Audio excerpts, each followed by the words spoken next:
One day, my daughter, Ellen, came home from school. She was in 3rd grade.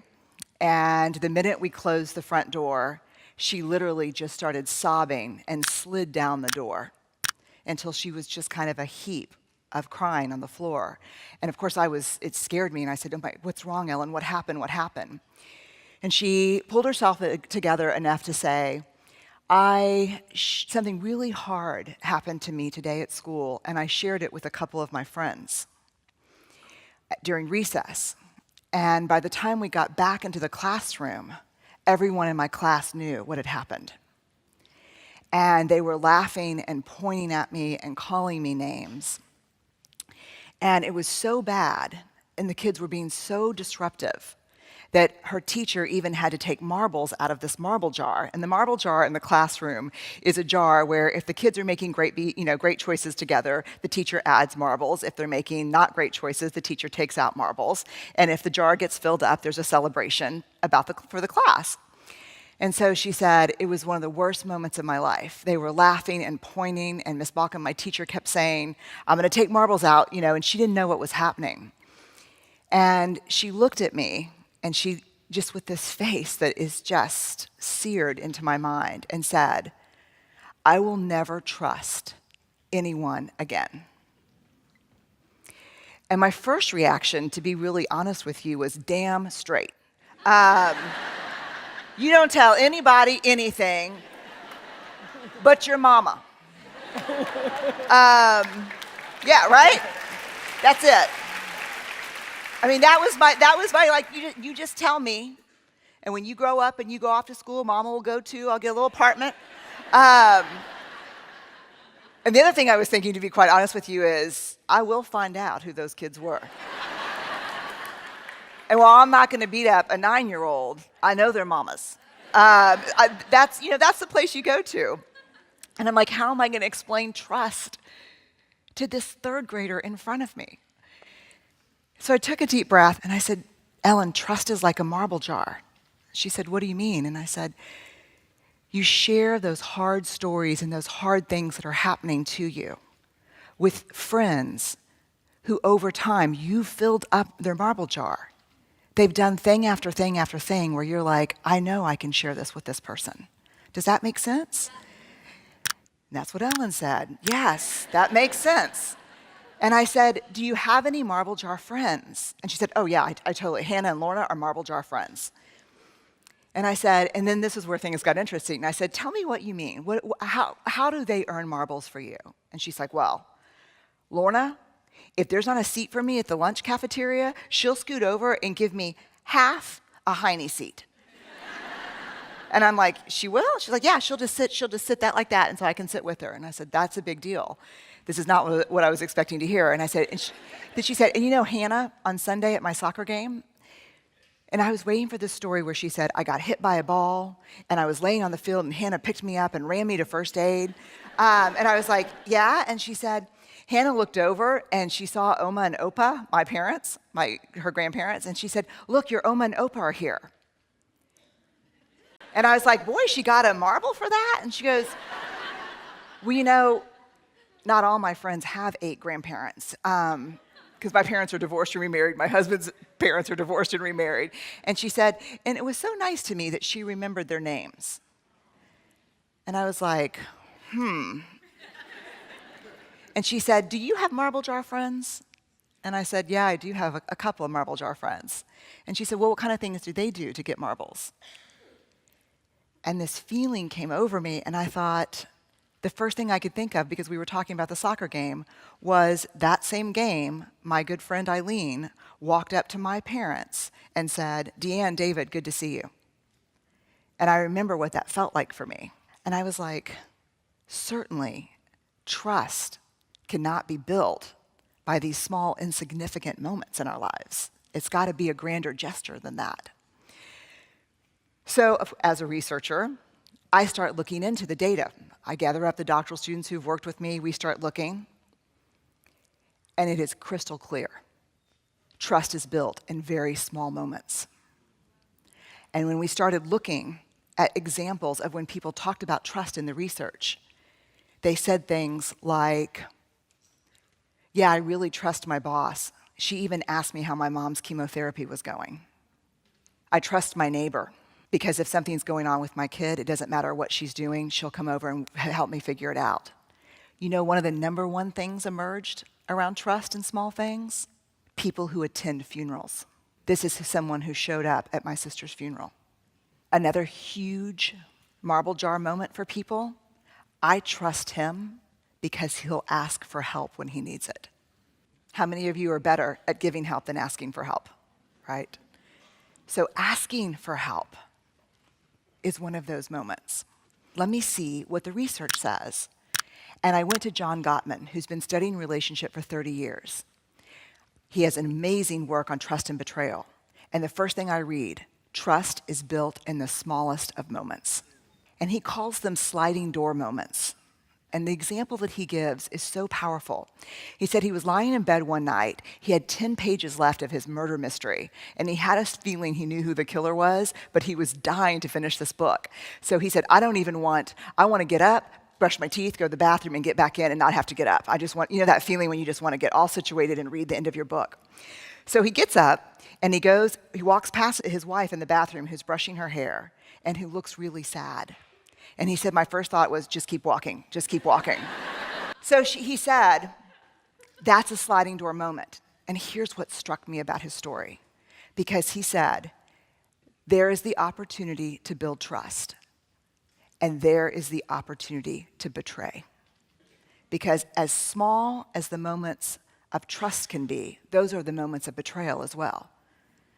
To choose to not connect when the opportunity is there is a betrayal. So he took the brush out of her hand and started brushing her hair and said, what's going on with you right now, babe? That's a moment of trust, right? So fast forward 5 years, and I'm clear about trust, and I talk about trust as the marble jar. We gotta really share our stories and our hard stuff with people whose jars are full. People who've, over time, really done those small things that have helped us believe that they're worth our story. But the new question for me was this: what are those marbles? What is trust? What do we talk about when we talk about trust? Trust is a big word, right? To hear I trust you or I don't trust you, I don't even know what that means. So I wanted to know, what is the anatomy of trust? What does that mean?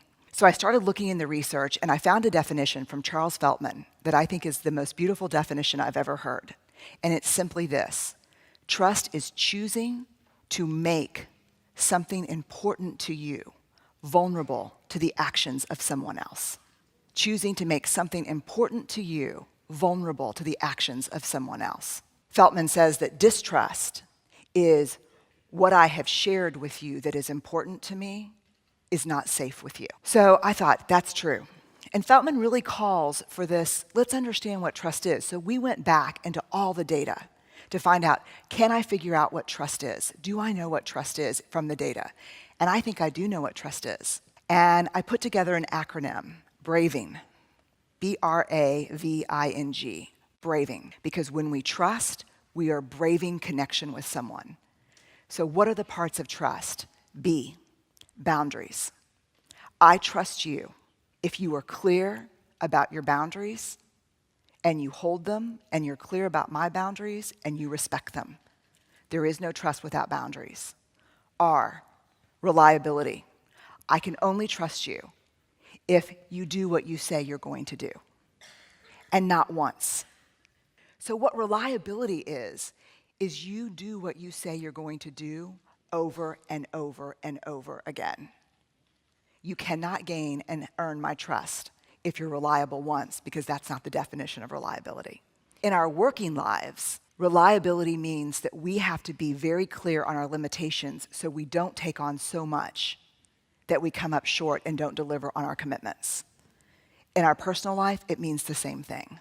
So when we say to someone, oh God, it was so great seeing you, I'm gonna give you a call and we can have lunch. Yes or no? No. It was really great seeing you. Moment of discomfort, goodbye. Right? But honest. So B, boundaries. R, reliability. A, huge, accountability. I can only trust you if When you make a mistake, you are willing to own it, apologize for it, and make amends. I can only trust you if when I make a mistake, I am allowed to own it, apologize, and make amends. No accountability, no trust. V, and this one shook me to the core. Vault. The vault. What I share with you, you will hold in confidence. What you share with me, I will hold in confidence. But you know what we don't understand? And this came up over and over again in the research. We don't understand the other side of the vault. That's only one door on the vault. Here's where we lose trust with people. If a good friend comes up to me and says, oh my God, did you hear about Caroline? They're getting a divorce. And it is ugly. I'm pretty sure her partner's cheating. You have just shared something with me that was not yours to share.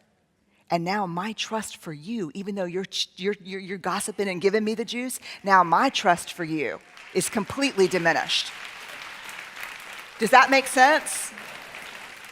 So the vault is not just about the fact that you hold my confidences. It's that in our relationship, I see that you acknowledge confidentiality. Here's the tricky thing about the vault. A lot of times, we share things that are not ours to share as a way to hotwire connection with a friend, right? If you don't have anything nice to say, come sit next to me. You know, that's our, yes or no? Like our closeness is built on talking bad about other people. You know what I call that? Common enemy intimacy. What we have is not real. The intimacy we have is built on hating the same people. And that's counterfeit. That's counterfeit trust. That's not real. So the vault means you respect my story, but you respect other people's story. Integrity. I cannot trust you and be in a trusting relationship with you if you do not act from a place of integrity and encourage me to do the same. So what is integrity?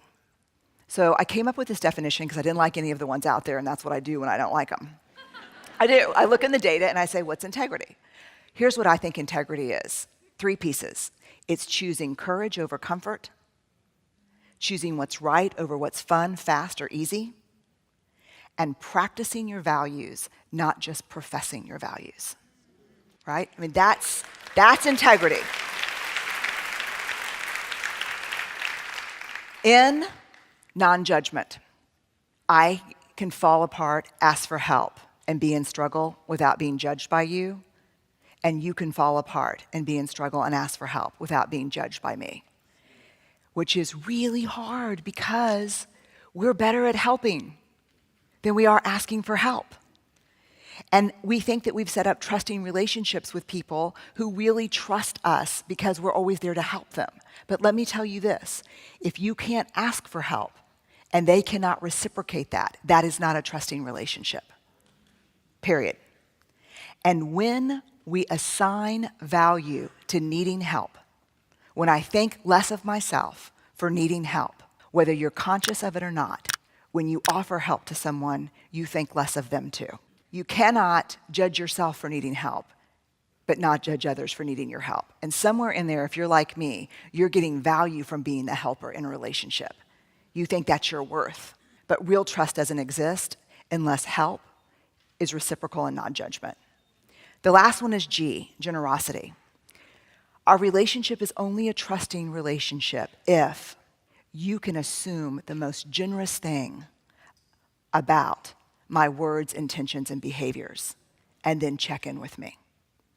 So if I screw up, say something, forget something, you will make a generous assumption and say, yesterday was my mom's 1-year anniversary of her death, and it was really tough for me, and I talked to you about it last month. And I really was hoping that you would have called. But I know you care about me. I know you think it's a big deal, so I wanted to let you know that I've been thinking about that. As opposed to not returning calls, not returning emails, and waiting for the moment where you can spring, well, you forgot to call on this important, you'll make a generous assumption about me and check it out. Does that make sense?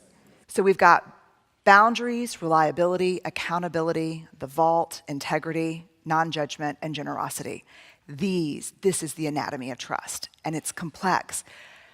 Why do we need to break it down? For a very simple reason. How many of you in here have ever struggled with trust in a relationship, professional or personal? It should be everybody, statistically, right? And so what you end up saying to someone is, I don't trust you. What do you mean you don't trust me? I love you. I'm so dependable. What do you mean you don't trust me? How do we talk about trust if we can't break it down? What understanding trust gives us is words to say, here's my struggle. You're not reliable with me. You say you're going to do something, I count on it, you don't do it. Or maybe the issue is non-judgment. But we can break it down and talk about it and ask for what we need very specifically, instead of using this huge word that has tons of weight and value around it. We can say, here's specifically what's not working. What's not working is we've got a boundaries issue. So one of the things that's interesting, I think, is one of the biggest casualties with heartbreak and disappointment and failure and our struggle is not just the loss of trust with other people, but the loss of self-trust. When something hard happens in our lives, the first thing we say is, I can't trust myself. I was so stupid. I was so naive. So this BRAVING acronym works with self-trust too. So when something happens, I just recently went through a really tough failure, and I had to ask myself, did I honor my own boundaries? Was I reliable? Can I count on myself? Did I hold myself accountable? Was I really protective of my stories? Did I stay in my integrity? Was I judgmental toward myself? And did I give myself the benefit of the doubt? Was I generous toward myself? Because if braving relationships with other people is braving connection, self-trust is braving self-love, self-respect, the wildest adventure we'll ever take in our whole lives. And so what I would invite you to think about when you think about trust is, if your own marble jar is not full, if you can't count on yourself, you can't ask other people to give you what you don't have. So we have to start with self-trust. There's a great quote from Maya Angelou that says, I don't trust people who don't love themselves, but say, I love you. Right? If you find yourself in struggle with trust, the thing to examine first is your own marble jar, how you treat yourself, because we can't ask people to give to us something that we do not believe we're worthy of receiving. And you will know you're worthy of receiving it when you trust yourself above everyone else.